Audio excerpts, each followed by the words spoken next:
Welcome into the December 20th episode of the Lockdown Leafs podcast. I'm Mike DiStefano with Dave Morassutti. We have a trade to announce, Dave. Leafs acquiring Dryden Hunt from the Colorado Avalanche. Will break that trade down and help tee up tonight's game. It's the Tampa Bay Lightning coming to town to take on the Maple Leafs down at Scotiabank Arena. So we'll tee that game up as well. All that more coming up on today's edition of Lockdown Leafs. You're Locked On Maple Leafs, your daily podcast on the Toronto Maple Leafs. Part of the Locked On Podcast Network, your team every day.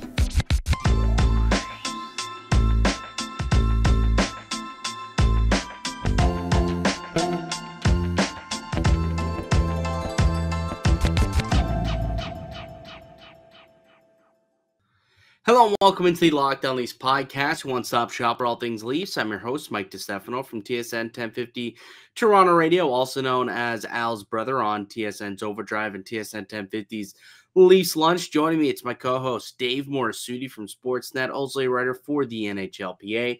Lockdown Leafs is a daily Maple Leaf-centric podcast, so be sure to subscribe for free wherever you get your podcast from. You can also now catch us up on video format on YouTube. Search up Lockdown Leafs and get new content directly delivered to you each and every day, Monday through Friday. It's all Leafs all the time. And I'm back, Dave. I am back from my vacation. Thank you so much, buddy, for holding down the fort while I was away. You got to catch me up to speed, buddy, because they don't have TSN and Sportsnets on these cruise ships, as I'm sure you are well aware of since you've gone on a couple yourself. You know, I was trying to keep track as much as possible through, reading articles and by, just watching some highlights and just keeping track of the scores and whatnot. But catch me up really quickly. Give me a quick skinny. What do I need to know? Well, unfortunately, a few streaks came to an end. Yeah. So that wasn't a good. So you leaving caused a few streaks to end. I'm gonna put my fault. Yeah, put a partial blame of that on you. Yeah, my fault. You did miss the offensive outburst of the Alexander Kerfoot Pierre Engvall duo against the Ducks, which Mr. Hernandez, the Locked On Ducks host, was not having a good time that night. No. Agreed. No, he was not. But it's funny because, when I was leaving, we were just talking about how this team needs to find some depth scoring. Like, these guys need to start scoring some goals. Kerfoot, in particular, is someone who we quite literally pointed at and said, dude, score a goal at 5-on-5, because you had yet to do that this season. And he scored twice at 5-on-5 over the course of the week. So it's good to see that that's happening. Yeah, I was kind of bummed to see both streaks come to an end, Mitch Marner and the point streak for the team both coming to an end in the game against the Rangers. But c'est la vie is what it is.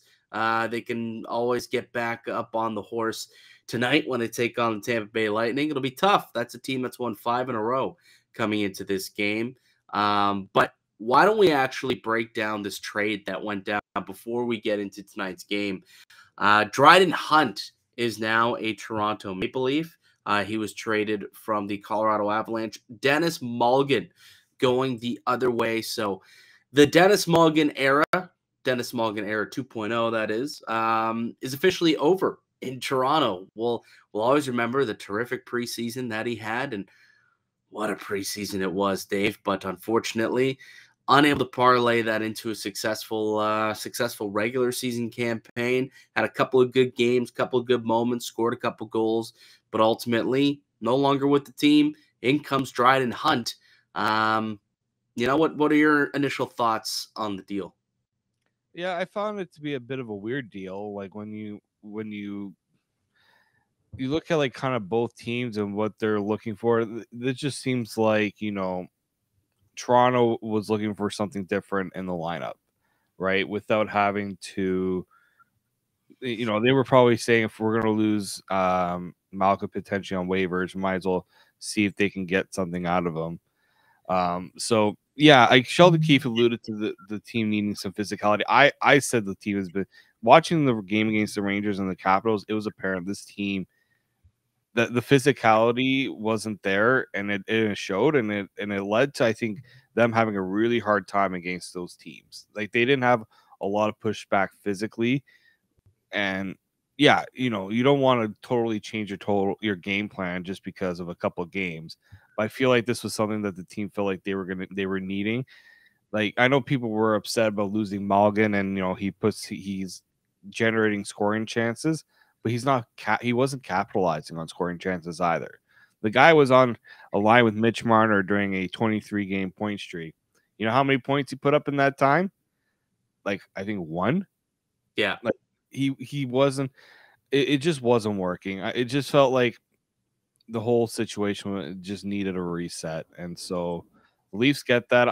I'm not expecting I'm not expecting too much from Dryden Hunt, but I'm expecting a little more physicality that this team desperately needs. Yeah, I think it's really just a matter of the team realizing that, look, Denis Malgin, they tried it not once but twice, and just ain't it. Like, I think maybe he's going to have an opportunity in Colorado where there's some injuries, but with Calle Yarncroc, his return on the horizon, he was going to take that spot back up in the top 6. And I think what they realized just, Malgin doesn't really fit the mold of a fourth liner and what they want out of their bottom 6, someone who's more defensively capable and responsible to play in their own end. And Malgin it didn't turn out to be that. He tried, and it just didn't quite turn out that he could, fill that role.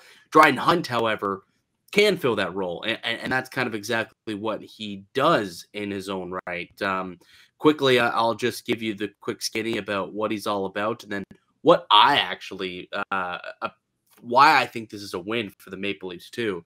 But really quickly, 27-year-old undrafted winger from Cranbrook, BC, so good Canadian kid. 6 foot, 193 pounds, so a little bit more size than Denis Malgin. Showed a bit of a scoring touch in junior, had 58 goals in his final season with the WHL Moose Jaw Warriors back in 2015-16. Parlayed that into a contract with the Florida Panthers as a UDFA. Had 2 23-goal seasons in the American League in 58 and 51 game seasons. But has played more of a depth role since getting to the NHL. Just 14 goals through 193 games split between Florida, Arizona, Colorado, and New York, including last year, which was his career season with the Rangers. Ended up with 6 goals, 11 assists, 17 points in 76 games. Actually did have a cup of coffee in the top 6. Gerard Gallant gave him a little look-see there, probably considering that he had produced at once upon a time in his junior and in the American League, and thought, let's see what he can do.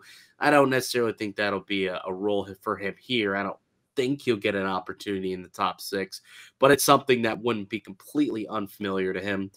Just 2 goals so far this season through 28 games. Started off the year in Colorado, and then with New York, and then was claimed off of waivers by Colorado pretty early into the season. Played there for 25 games, got a goal, and is now traded to the Toronto Maple Leafs. He's on an expiring deal, so he's a UFA at the end of the season. We're $762,000, so pretty much league minimum there. So that's kind of what you're looking for also out of a fourth line winger. And it's just more of a fit for what this team needs. And what Malgin kind of couldn't provide. Why don't we take a quick break? When we get back, I can dive a little deeper into his numbers. I went and looked into him just to see exactly, what he's all about, what he does best. And so I've got a little stat pack, I guess, that I could show the good people here of the pod. And then after that, we can get into tonight's game against the Tampa Bay Lightning. Start previewing that one because it's a big game, Dave. Big game. Tampa, they've rattled off 5 straight wins and have pulled to within 3 points of the Maple Leafs within the division. They got a couple games in hand too, so a couple of big, massive 2 points that could, maybe, be meaningful in April. But we'll do that, and we'll touch on the trade, and I'll give my overall grade and opinion on it on the other side. But first, Dave, let me tell you guys all about Athletic Greens. Our next partner has this product that I use every single day. I started taking AG1 because quite simply, I thought I needed just to get a little bit more healthy, right? Wanted better gut health, wanted some more energy, wanted to optimize my immune system. And there's no better thing on the market right now to do that than AG1. So what is this stuff? Well, with one scoop of delicious AG1, you're absorbing 75 high-quality vitamins, minerals, whole food source superfoods, probiotics, and adaptogens to help you start your day right. This special blend of ingredients supports your gut health, your nervous system, your immune system, your energy, recovery, focus, and aging, all of the things that you want. It's lifestyle friendly, whether you eat keto, paleo, vegan, you're dairy free, gluten free. It really works for everybody. It contains less than 1 gram of sugar. There's no GMOs, no nasty chemicals or artificial anything, while still tasting good. It supports better sleep quality, and recovery supports mental clarity and alertness. It's the one thing with the best things. Athletic Greens use the best of the best products based on the latest science and with constant product iterations and third-party testing. It costs you less than $3 a day. You're investing in your health, and it's cheaper than your cold brew habit. It's cheaper than getting all these different supplements yourself. And it's really just you investing in an all-in-one nutritional insurance. Athletic Greens has over 7,000 five-star reviews recommended by professional athletes, trusted by leading health experts such as Tim Ferriss and Michael Gervais. And hey, for every purchase, we donate to organizations including the Get Nutritious Food to Kids in Need, including the No Kid Hungry Left Behind in the USA. And back in 2020, AG donated over 1.2 million meals to kids in need. So that was fantastic. So, every dollar that goes to the company, they're putting parts of that back into the community. And right now, it's time to reclaim your health and arm your immune system with convenient daily nutrition. It's just one scoop in a cup of water every single day. That's it. No need for a million different pills and supplements to look out for your health. To make it easy, Athletic Greens is going to give you a free 1-year supply of immune-supporting vitamin D and 5 free travel packs with your first purchase. All you have to do is visit athleticgreens.com/NHL Network. Again, that's athleticgreens.com/NHL Network to take ownership over your health and pick up the ultimate daily nutritional insurance. Welcome back into the Locked On Leafs podcast. I'm Mike DiStefano with Dave Morassutti. We're your hosts here at Locked On Leafs. I'm back from my vacay, David. It was great being out there on the sail on the 7 seas, and now I'm back in business, and they gave us a beautiful trade to kind of break down here. So I just gave you guys the skinny on Denis Malgin, just kind of the surface level stuff, but I like to dig into the numbers and see exactly what this guy's all about. I'll be completely honest in terms of having an eye test. I've seen him play, a little bit when he was with Florida, a little bit when he was with the Rangers. I haven't watched him a whole lot this season while he was in Colorado. But what I do know is that is the guy who pretty much not going to give you a whole lot offensively and can play pretty sound defensively and is reliable in his own zone. So, and he's going to hit you. He hits quite often as well. So those are kind of the main things that I think we can pull from his game, and some statistics or some analytics that really stick out to me are as such. So I think when you look at him, you can kind of think of him as like a poor man Zach Aston Reese. He doesn't have much penalty killing to him like Zach Aston Reese does, so that's why I would call him a poor man's version of that. But I think he's just as solid defensively, if not maybe even a little bit better actually in his own zone. He's nearly top 20, Dave, in all defensive metrics that are tracked by Natural Stat Tricks. Among skaters that have played 200-plus minutes, which is 651 of them in the NHL this year. Hits per 60, he's ranked in the top 10. He's 9th in the NHL in hits per 60 with 18.84 hits per 60. So he'll go out there, he'll lay the boom. And I actually saw one of our friends here at the Locked On Network posted, hey, if anyone's wondering what his career highlight was with the Colorado Avalanche, it was a hit that he had laid and just absolutely annihilated somebody. So, he can bring the boom. And that's kind of one thing that the Maple Leafs don't really have, is someone who could really go out there and thump out there on the ice. So I think that's a big element that he can bring to this team and bring to this lineup that certainly Denis Malgin just simply couldn't. Yeah, I think you're discussing the hit on David Pastrnak. Yeah, I think so. Immediately having to fight on a clean hit, which don't get me started on those. But yeah, I mentioned in our chat that, you know, yeah, he reminds me a lot of Zach Aston Reese based on everything you said. It kind of the stats kind of say that as well. And somebody was like, well, do we need another Zach Aston Reese type player? I'm like, yeah. The Leafs need, you can't have enough of those. Like, you don't want to have too many of those guys because you do need to put together some offense, but you also need to be able to defend. And I think the Leafs team's realizing that when the scoring is not there, they need to be really tight defensively. And these last two games have really shown that when the top boys aren't producing, then your other guys have got to bring it defensively, and they haven't really done that well, in my opinion. So that's where I like the trade, is that Malgin, sure, he brought together some offensive capability, but defensively, you couldn't rely on him in that role in the bottom six, in those tough matchups that you're going to get, especially on the road defensively.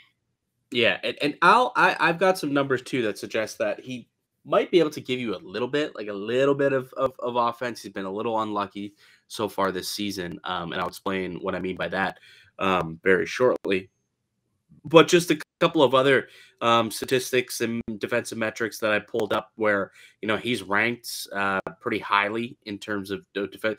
Jay Fresh, by the way, puts out like these player cards on Twitter at JFreshHockey, and he said that he's in the 95th percentile among all forwards over the last 3 seasons when it comes to his defensive metrics. So that's why, you know, I went and I wanted to dig into them myself and see exactly how high he was in some of these categories.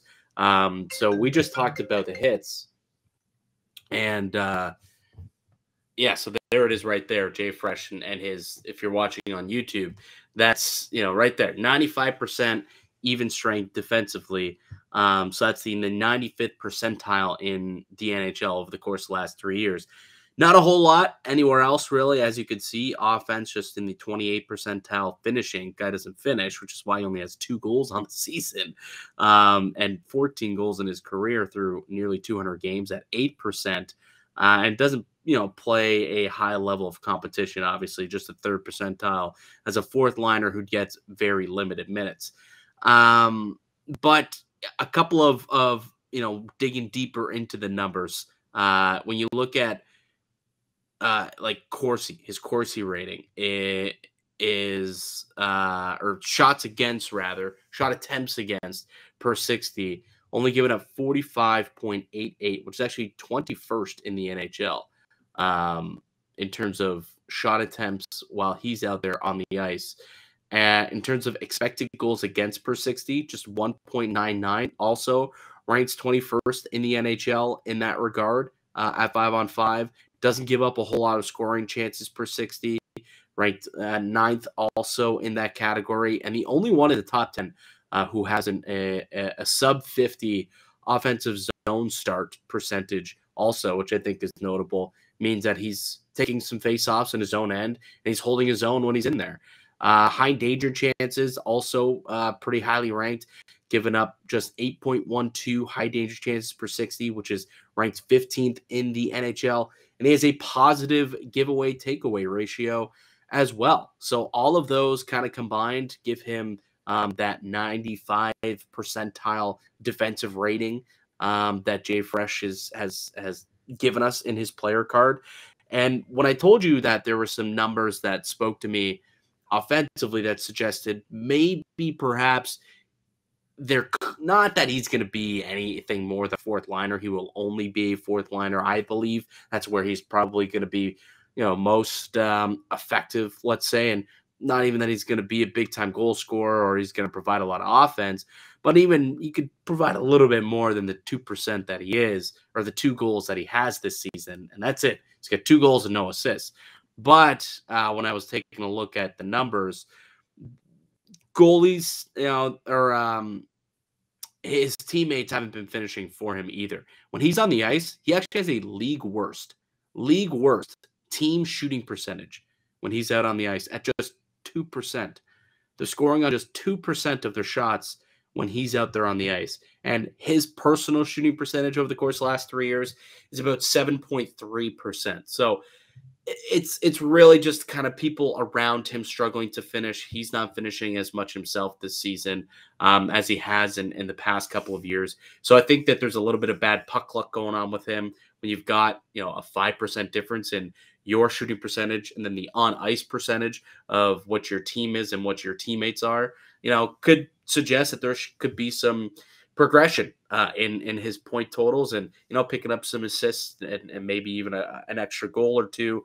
Not a whole lot, obviously. We're talking about a fourth liner who will play 10 minutes a game, but does suggest that maybe there's a tiny bit more offense that could be pulled from him at some point. Had a career high of 11 goals and 27 points rather last season with the Rangers. So, you know, if he could do that, put up, you know, be a 30-ish point guy, dozen goals or so, I think you're happy with that out of a fourth liner, especially since he's just going to kind of bring a different element, come crash and bang some players, and, you know, hopefully can provide a spark when needed and be a guy who they can kind of chuck into the lineup whenever they need that edge. Yeah, they're good, and they're going to need it, right? They're going to be some very tough games starting, you know, against the Tampa Bay Lightning, where I don't expect him to be in the lineup that soon. It kind of depends on what Kelly Yarncroke's situation is like, but you know, the Leafs are going to need a little more of that in this lineup. It's just apparent, and I think, yeah, you want to talk about the whole Denis Malgin trade from the start, how it probably should have never been made. But you know what? You can't take back trades, unfortunately. You can only find ways to get better. And hopefully the Leafs have found a way to get better through this trade.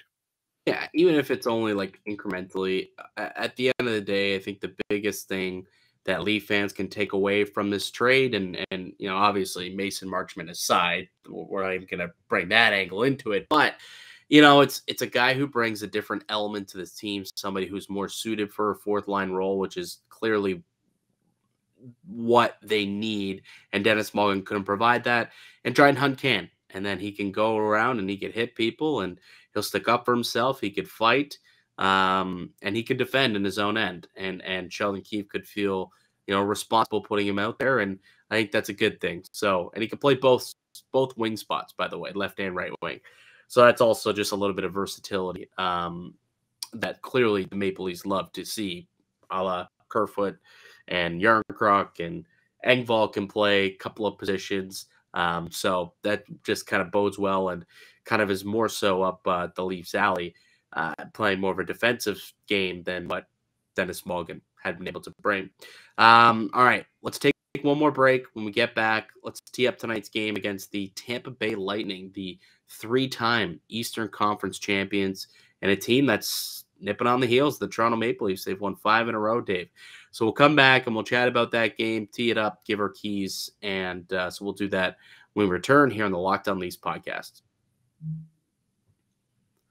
Welcome back into the Locked On Leafs podcast. I'm Mike DiStefano with Dave Morassutti.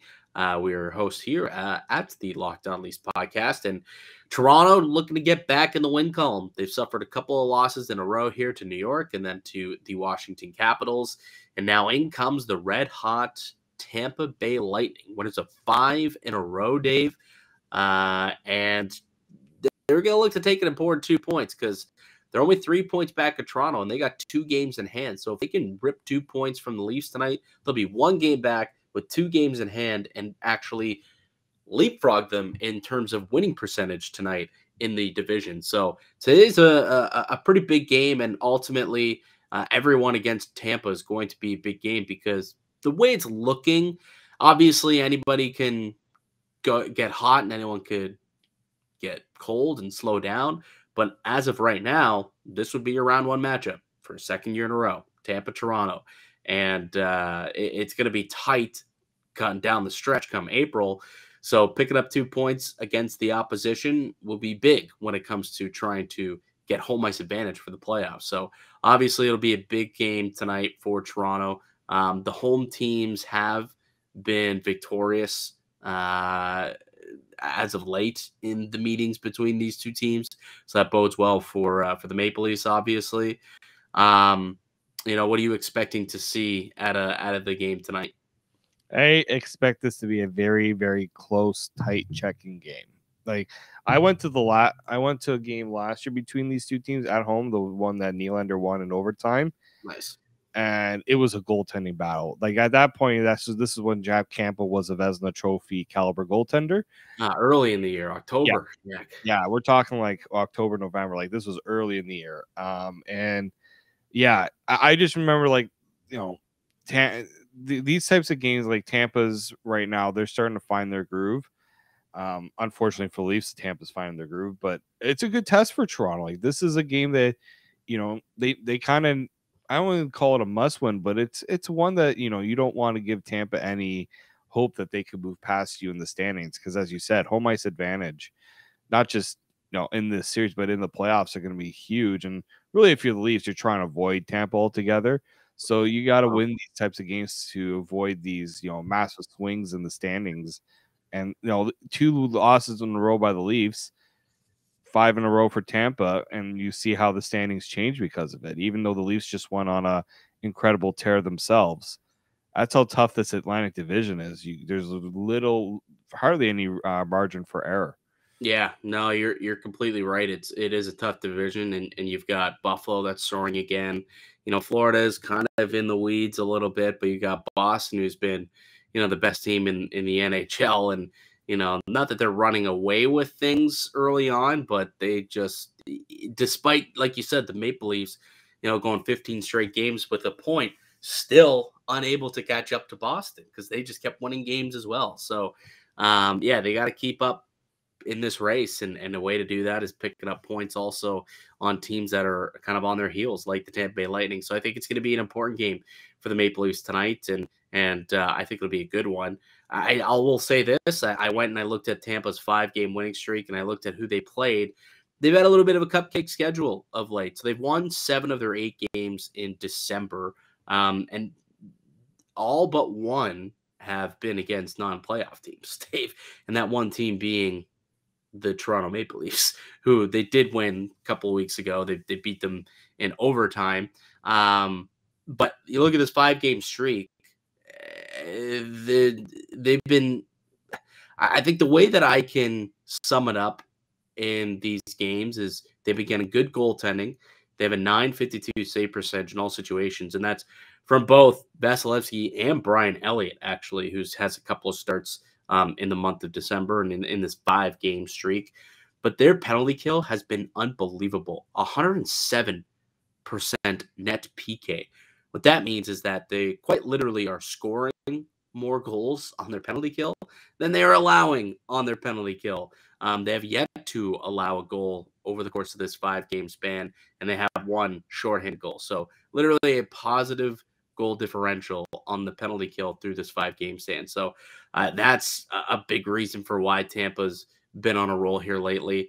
Also have a really high shooting percentage, though, at about 14.5% at 5-on-5, which is up from their season average of 9.9. So they're getting some puck luck, really strong penalty kill, and really strong goaltending has kind of led the way for them here. And then they're just getting contributions from a lot of guys too. You got Nikita Kucherov, who's got 10 points in the last 5 games. Brandon Hagel, remember him? Remember how much we talked crap about that Brandon Hagel deal? Well, he's got 5 goals his last 5 games, 9 points in 5 games. Braden Point's got 5 goals. Stammer's got 6 points. Hedman's back up to 6 points. You've got Anthony Cirelli, who's returned in his 7 games and has 7 points. He's a big reason why too that this team has turned it around since he's come back in the lineup. They've had just 1 loss, and he's been unbelievable for that team also. So it's going to be a tough game. And for a lot of the reasons that I said, one of my keys for tonight as we transition into the keys is I think Toronto's going to have to they got to win the special teams battle, and that's tough to do against this team because they've got a 5th-ranked power play and a penalty kill that hasn't allowed a goal in 6 games and has only allowed one goal on the penalty kill in the month of December and has killed off 81% on the season. In Toronto's power play hasn't been great as of late. Just 6 for 39 since Morgan Riley got injured and left this lineup. And, that penalty power play has kind of dried up, to be quite honest with you. They did score 2 power play goals last time they played Tampa.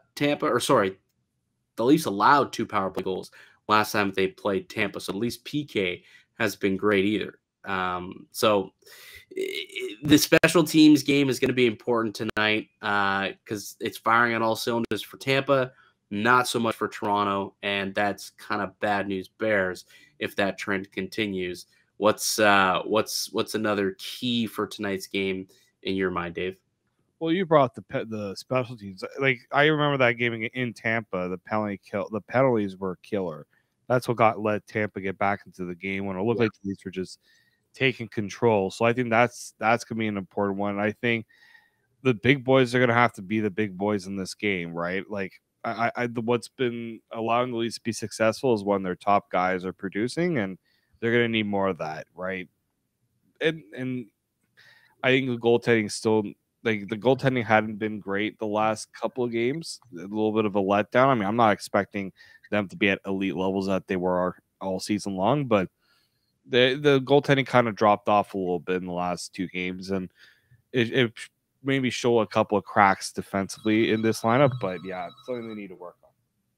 Yeah, I absolutely. It's something that the Leafs can't afford to lose on a nightly basis. That special teams battle. We know it's very important to score on your power play opportunities, and then don't allow them to score when you do take penalties. And if you're taking a lot of them, you better have a good penalty kill. And right now hasn't been, just 66% kill rate over the last 4 games. So they got to get back onto they got to get back to killing off those penalties. It's been better overall of late, I guess we could say, but the last 4 games or so has been a little bit worse than it had been. All right, the other one that I have, another really big key for tonight's game.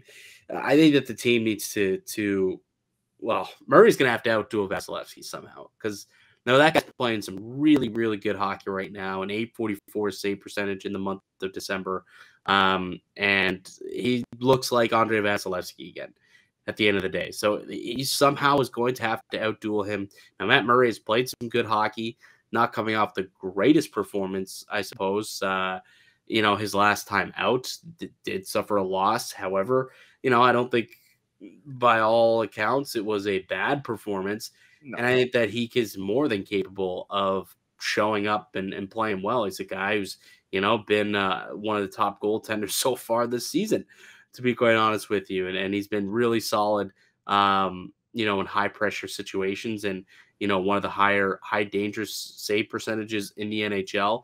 And that he's going to face a lot of quality chances against this Tampa team. So hopefully he can outduel Vasilevsky, and he's going to have to ultimately, because it's going to be a tight game, and just 1 or 2 mistakes or 1 or 2 bad goals, and you're going to lose this hockey game. So he's got to be on his A game. He's got to be on his toes on the ball and see if he can outduel the guy on the other side. Yeah, that goaltending in a lot of these games has been crucial, and I think, Matt Murray hasn't been dreadful, like, by any stretch. I mean, they're still winning, but there's been a little bit of a drop off. So I think a game like this will be a good chance for him to kind of bounce back and get back into it. Yeah, and the last one is just finish on the chances that you get. I just looking into the numbers, diving into it over the course of the last month, over the month of December, the Tampa Bay Lightning not allowing a whole lot. 7th in terms of high danger chances that they're giving up per 60 per game. not giving up. They're giving up a league low half of a high danger goal per 60 during this run also. So the Leafs, they're not going to be given a whole lot, but when they are, they're going to have to cash in. Luckily, they've been pretty good at that. Second in the NHL in high danger goals for. They've been generating a whole lot of chances, second most high danger chances. So, I think that this is a team that has been able to generate a lot, but can they do it against Tampa? That's the question, right? They've been able to do it against some other teams, but Tampa's a whole other beast. And, for whatever reason, they're kind of like a boogeyman at this point for Toronto, especially after the playoffs last year. So it'll be really interesting to see if they can continue that and, which one of those trends will continue. The Maple Leafs generating a lot of quality chances, or will it be the Tampa Bay Lightning, who have been a real solid team at suppressing quality chances? So that'll be a good battle there. And then ultimately, when it comes to like a play style, I think they got to play, quick, up-tempo kind of game, play with speed, move the puck quickly. I was having a chat with Dave Feschuk of the Toronto Star yesterday, and like I said, I wasn't actually able to watch all of the games over the course of the last week while I was away. But what he said he noticed was, and you could obviously confirm or deny this based on your viewing experience, but a big thing that he noticed in these last couple of games, as opposed to, that 15-game streak prior, was the fact that the team was pressured in their own end, mostly the defense, and they closed in on them quickly and then weren't able to move the puck as quickly as they had been doing it and transporting it from the defensive to offensive zone. And that connectivity was not as sound as it had been. And that was because of, just simply being pressured as soon as they got the puck and didn't give them a whole lot of time and space to make decisions. So if they can play with speed and tempo and get the puck and get it up and get it out pretty quickly, and not allow for Tampa to close in on them in a way that Washington and New York did, I think that would bode well for them offensively as well. Definitely. No, I think, there's the lack aggressiveness a little bit offensively too. They're not pushing the pace, the tempo, as you said. And I think they just got to not pass up on opportunities to get pucks on the net, right? Don't look to make that extra pass if you like, unless it's absolutely necessary. But yeah, just got to be a little more aggressively and really challenge the goaltender a little bit more. All right, pal, give me a prediction. What do you think happens tonight? I think it's going to be a close game. I'm going to say 2-1 Leafs. 3-2 Leafs. Overtime. I think we see overtime tonight. And I think they actually win it in overtime. David Kampf will start the overtime period. And he'll win the draw. Little face-off, get-off type of situation. And the Maple Leafs will win another game in OT, which is also something I missed while I was on vacay. Maple Leafs were winning games in overtime. What a time to be alive. What a time. All right, that'll do it for us today. Enjoy the game tonight, folks. We'll be back tomorrow to recap it for you guys. Thank you so much for listening and supporting the show. You can subscribe to us at Locked On Leafs on all of your podcast platforms and receive daily Leafs content. Follow myself on Twitter at Mickey_Canuck. Follow Dave at D_Morassutti. Also follow the show if you'd like at Locked On Leafs. You can also follow us and subscribe to us on YouTube if you haven't already as well. Please leave a like. You can comment down below your thoughts on the Dryden Hunt deal. Maybe what will you remember Denis Malgin for? Was it the terrific preseason, the dazzling goal he scored against the Detroit Red Wings?